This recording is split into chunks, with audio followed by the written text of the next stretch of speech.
Hey everyone, hope you're doing okay. This is a replacement for an older version of this video.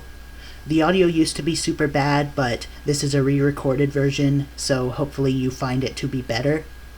The name of this series used to be What If Toribot Joined the Z-Fighters, but I realized that didn't make any sense this early on.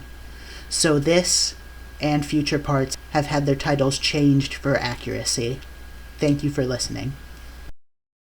In the last part, Goku was led to Fortune Teller Baba's palace at Roshi's advice.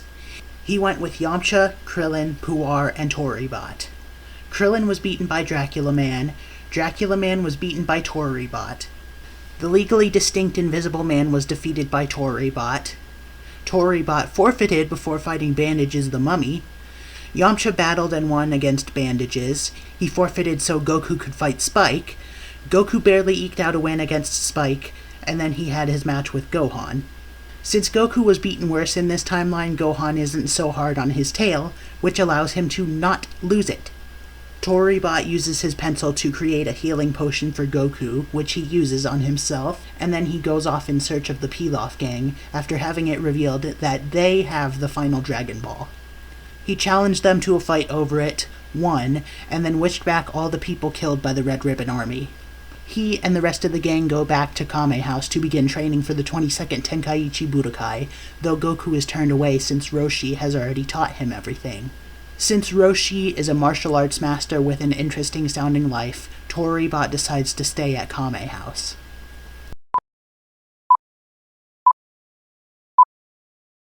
After a few months of seeing Krillin and Yamcha training, Toribot would actually want to get into it as well.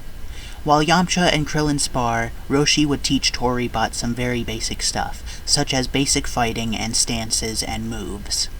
Roshi attempts to train Toribot conventionally with all the chores, but the problem is that 1. Toribot doesn't tire at them from all, and 2. Toribot doesn't get any stronger either. As previously established, it's because he's a robot. Toribot gets an idea from this, though.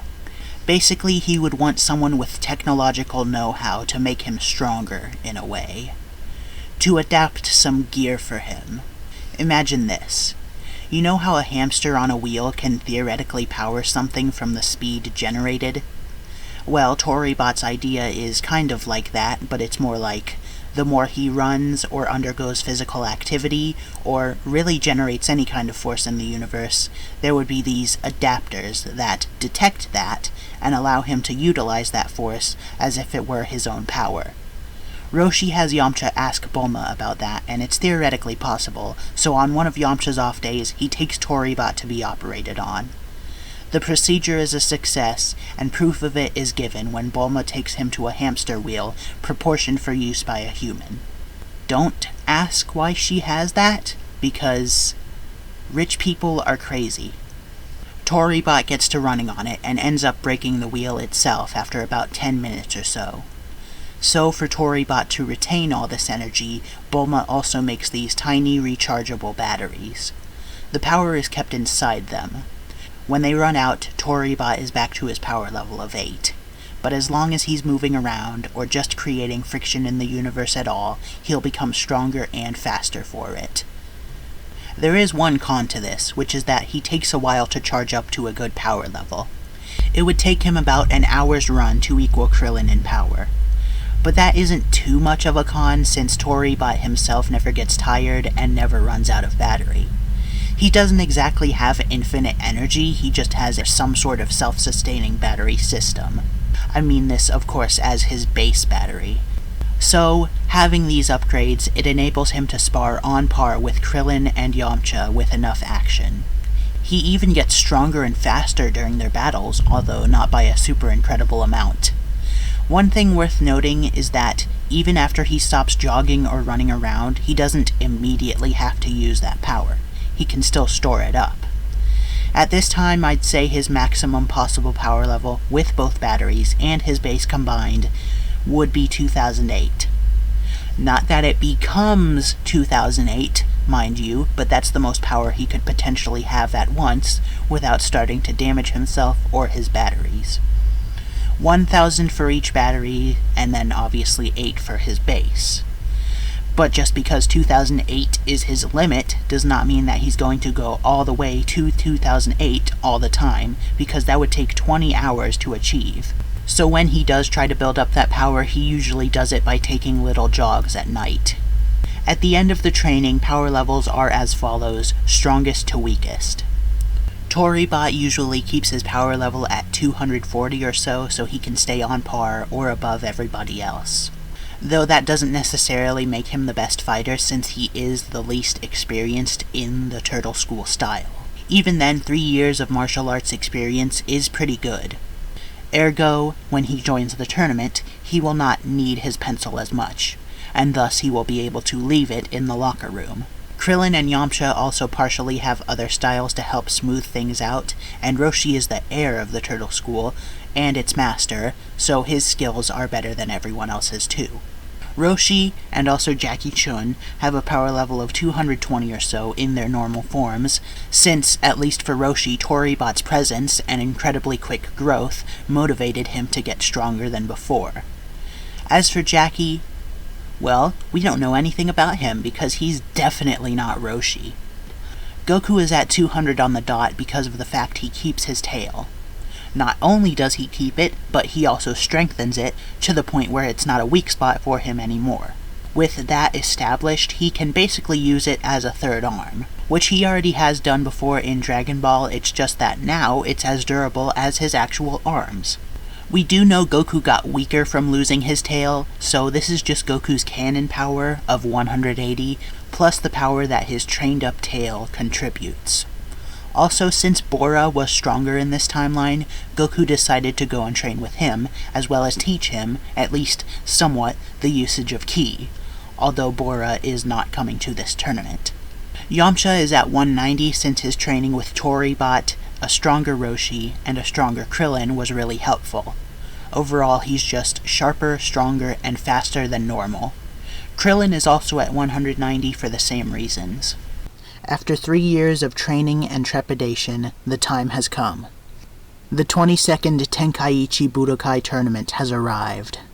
Goku flies over to Kame House to ensure his friends are ready, and they are. Since there are 6 people going from Kame House to the tournament, there are 2 too many for Yamcha's Capsule Corp ship. This is slightly remedied by Goku having Kinto-un.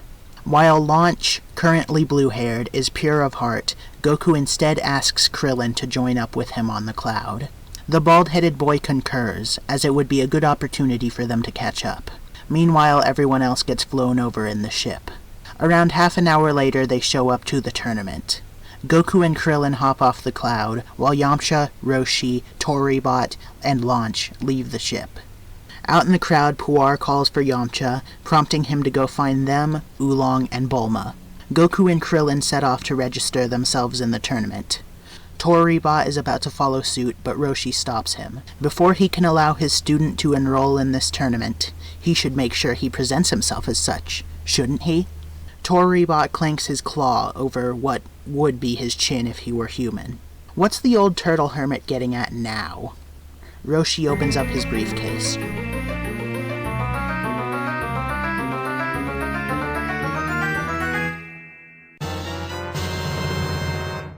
Revealing a Turtle School gi as well as a blue shirt.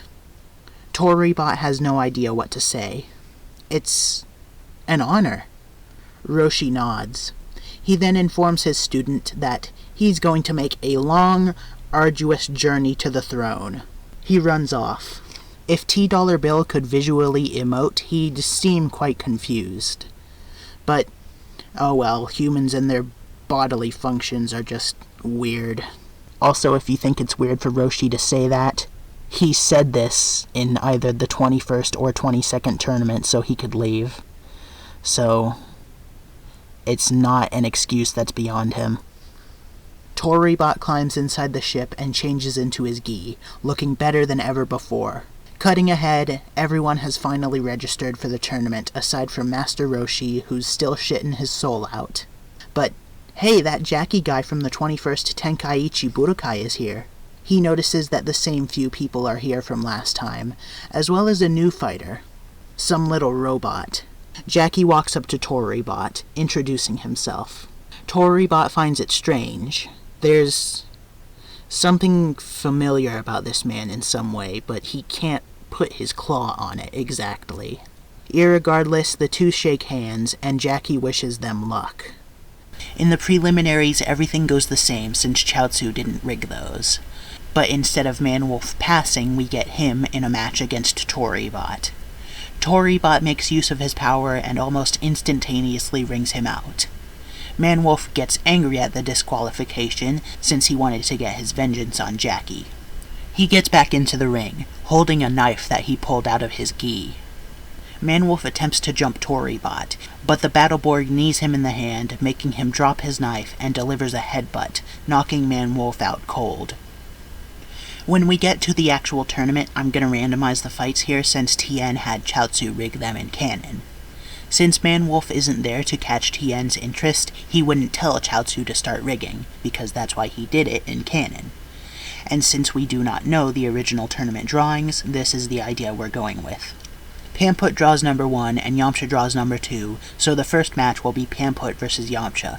Jackie Chun draws 3 and Toribot draws 4. Chaozu draws 5, with Goku drawing 6.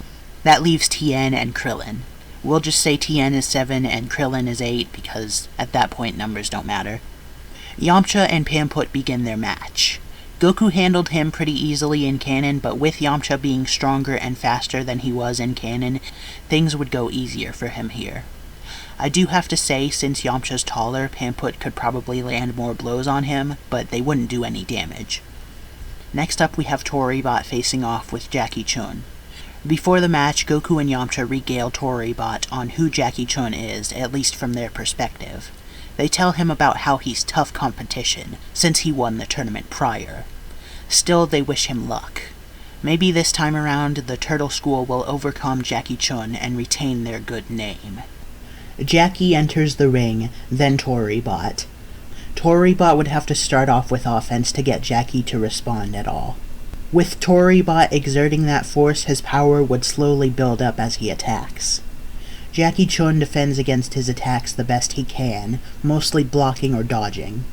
It's easier to dodge an attack than it is to throw it, so even if Toribot's overall speed is superior right now, Jackie still has a better time dodging than attacking. The way the power generation works is that if you're just moving around, the power builds up, but the instant it actually impacts something is when it disperses a little bit.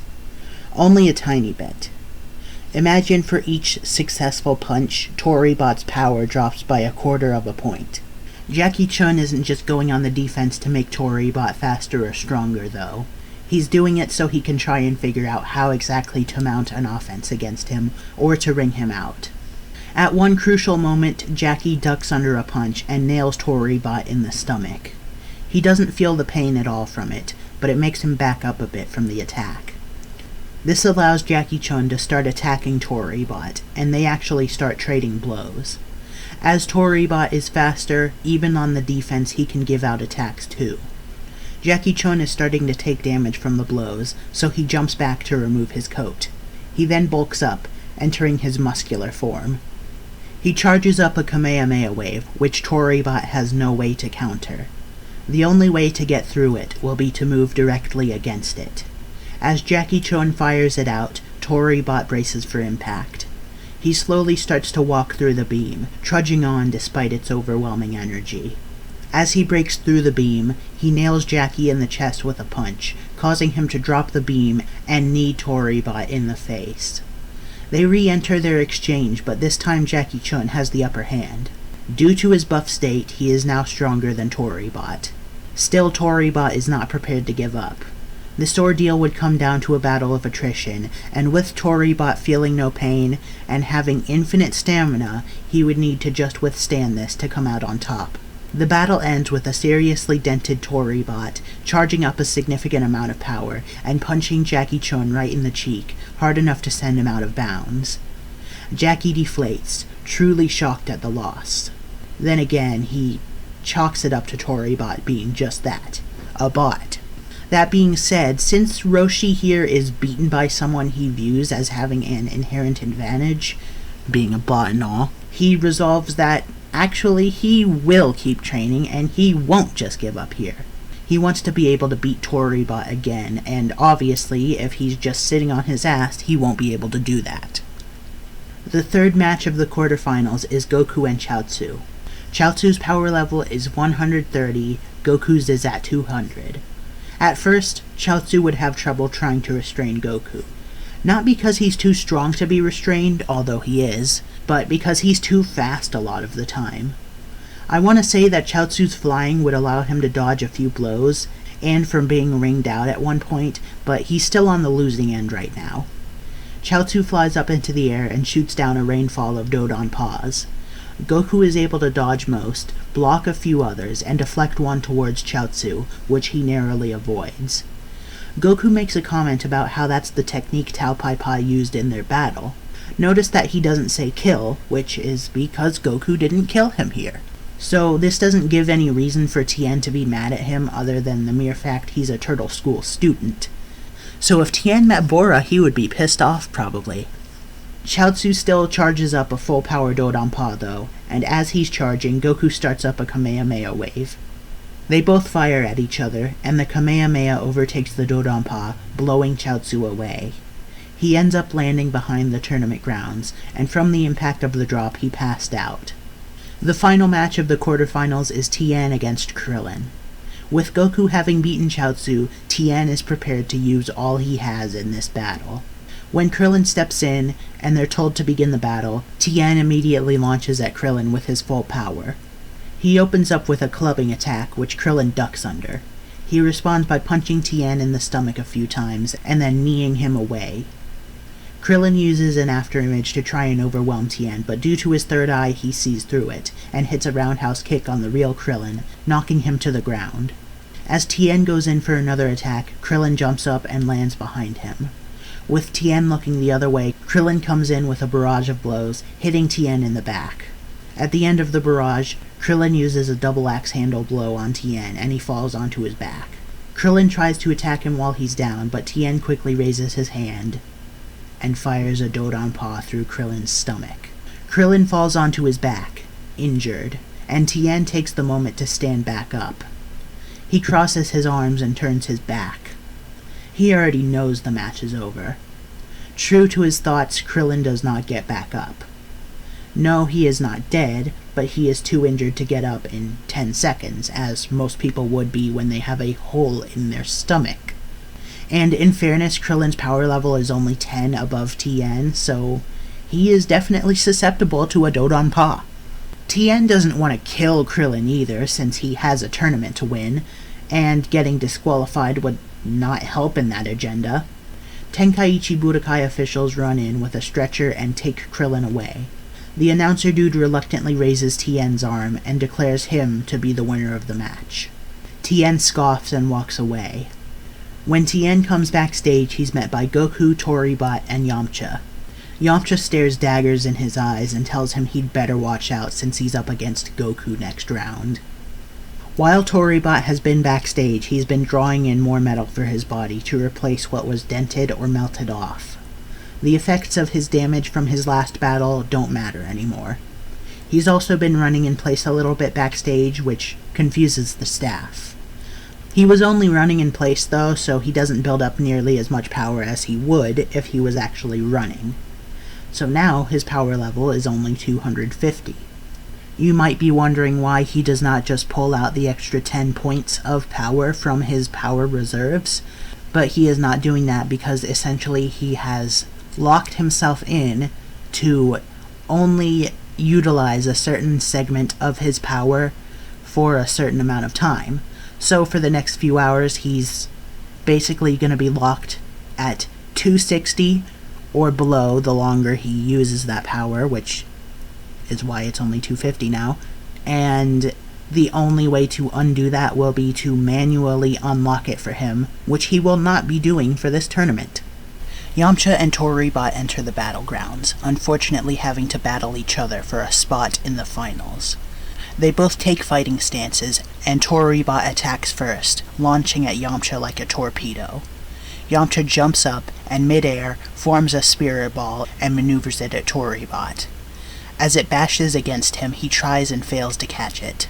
When Yamcha lands, the ball dissipates, so Toribot comes towards him again with a flying kick. Yamcha grabs his leg and slams him to the ground. Toribot spins around on the ground, kicking Yamcha off his feet and delivering a blow while he's still down. He rolls away before Yamcha can retaliate, then standing back up. Yamcha hops up too, back in a standing position. He forms a specific gesture with his hand again, creating another spirit ball. He shoots it at Toribot and uses it to attack him several more times. The ball of energy clatters against his body, pushing him about. Yamcha slowly approaches until he's comfortable enough to drop the spirit ball, and he unleashes a wolf fang fist on Toribot. The attack knocks Toribot back into the demon statue thing on the wall, causing him to fall back onto the ground. Yamcha comes in again for another attack, but Toribot trips him, knocking him over. Yamcha catches his fall with one hand, though the momentary distraction allows Toribot to kick him into the air. He jumps up in pursuit of Yamcha, then clubbing him down to the ground with a double axe handle attack to the back. Bars. When Yamcha lands, it creates a crater in the arena. Toribot lands, and with Yamcha curled up into that pose, the announcer starts the count. 1, 2, 3, 4. Yamcha gets up, though, and dusts himself off. He makes a remark about how strong Toribot is, and says he'll have to finish this once and for all. Toribot accepts his challenge, and he starts to run around the ring in a circle. While his power is built up more than enough to face Yamcha, he's not trying to get any stronger, necessarily. No, Toribot is actually using a new technique here.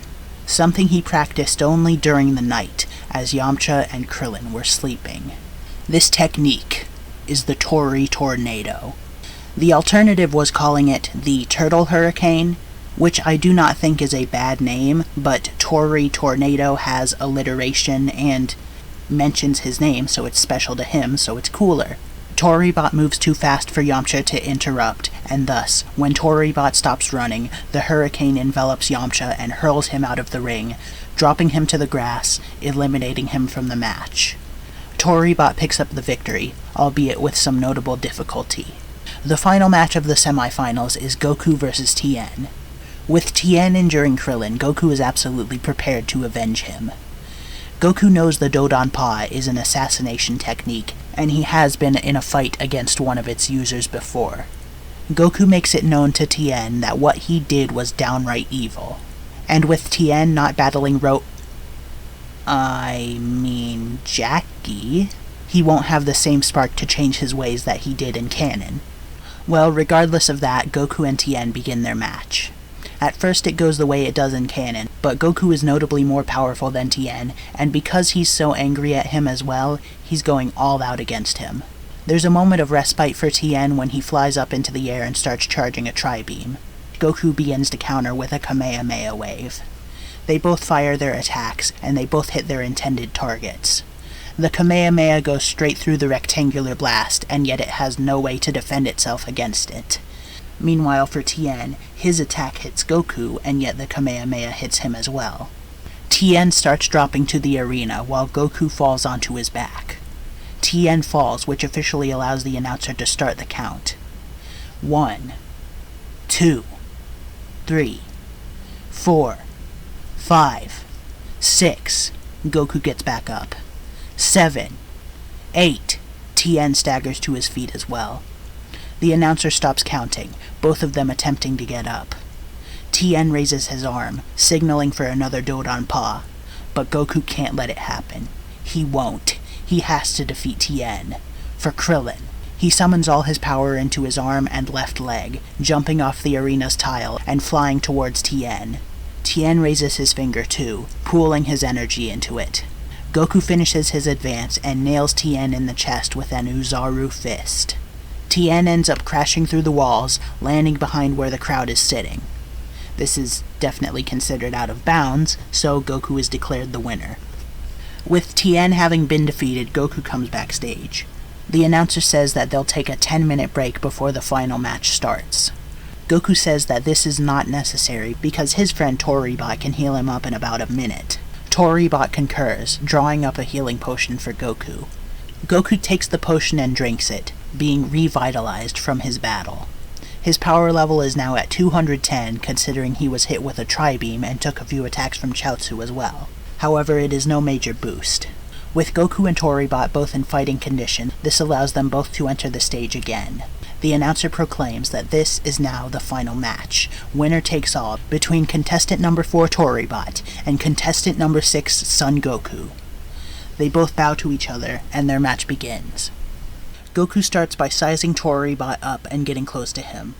To assess his newfound strength, he begins exchanging attacks with him. Goku thinks back to when they first met in Penguin Village, and when he was teaching Toribot and Appa martial arts back in Korin's sacred grounds. It's funny to think how far the magical manga maker had come in only 3 years of training. Goku disengages to take note of what he felt. They were trading blows, though Toribot was slightly faster. Goku thinks about how he can possibly beat him. As far as he's aware, Toribot may know any number of Turtle School techniques, and Goku has no idea he can't utilize ki beams. Even then, he's approaching things very carefully, and he wants to keep things physical. Toribot comes towards Goku, trying to kick him, but Goku responds by smacking away his leg and hitting a roundhouse kick on him. Toribot spins away for a second, before hitting Goku with a spinning lariat.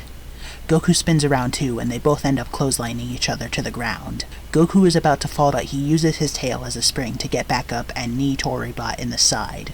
He rolls over, and Goku rushes at him.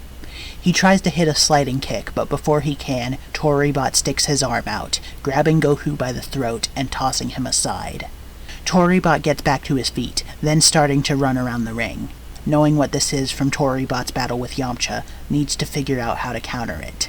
As the Tori tornado builds up, Goku is racking his brain on what to do, on how he can possibly dodge or deflect it.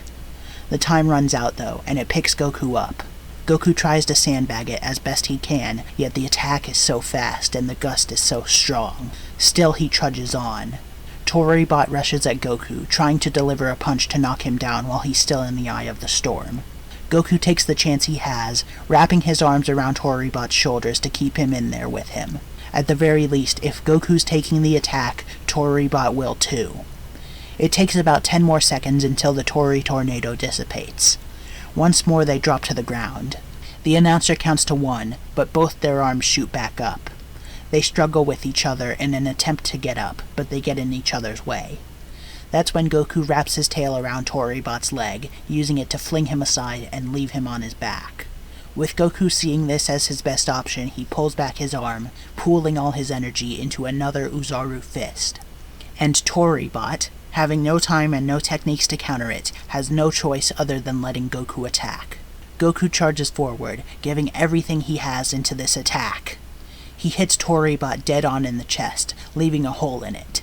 Toribot responds by punching Goku in the face, hard enough to send him flying out of bounds and wring him out. Despite the gaping hole in his chest, he feels no pain. Despite the battles he has endured, he does not feel tired. The only thing he feels are pride and satisfaction. Roshi, Krillin, and Yamcha had truly helped him in growing stronger, and Goku as well was a great motivator for training. Although, of course, he has to feel pride in himself as well. And pride in the size of his bank account. That's right, Toribot gets paid. And it's a good thing too, because apparently since he didn't live in Penguin Village for so long, the bank took his house or something. And apparently they took his house for tax evasion too, which, I mean, who pays taxes? Taxes? Nah. I mean, I don't pay taxes. I also don't make any money, so I wouldn't need to pay taxes, but I don't pay taxes. Yeah, so anyway, tax evasion aside, now having this money, he can buy back his house, and he will pretty much be set for life. Maybe he could even take a little vacation. But first things first, he leaves the ring too, going and helping Goku up. He congratulates Goku on how close they were, and Goku acknowledges Toribot's strength. As Toribot is crowned winner and receives the 10 million zeni, they go to the infirmary to check on Krillin. As you can imagine, with a hole in his chest, he's not doing the greatest. Toribot smacks himself in the head for not thinking this through earlier, but he quickly draws up a healing potion for Krillin and tells him to drink it. Krillin takes it, and he suddenly gets better. He starts unwrapping his bandages, absolutely mortifying the nurses on standby. Krillin gives Toribot a fist bump, and they both shake hands, and Krillin thanks him. Toribot replies that it's no problem. He goes off to find Yamcha and everyone else in the Dragon Team too, because Toribot plans to treat them all to a very special dinner as celebration.